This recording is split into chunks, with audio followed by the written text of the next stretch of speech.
It is so humid, so I'm going to show you how I use the Conair Smooth Wrap to diffuse my curls and do a hairstyle that gets my hair out of my face.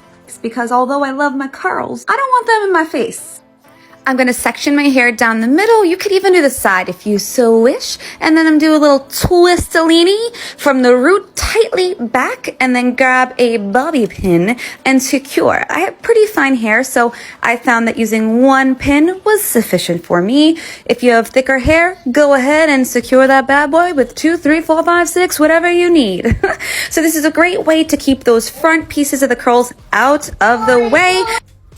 Taking a spray bottle with H2O and saturating my hair so that I can go in and re-scrunch and activate my curls.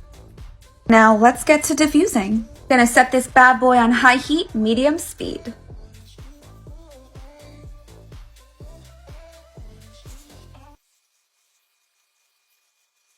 That is it. Hair is out of my face, kind of. Still wanna look cute, you know?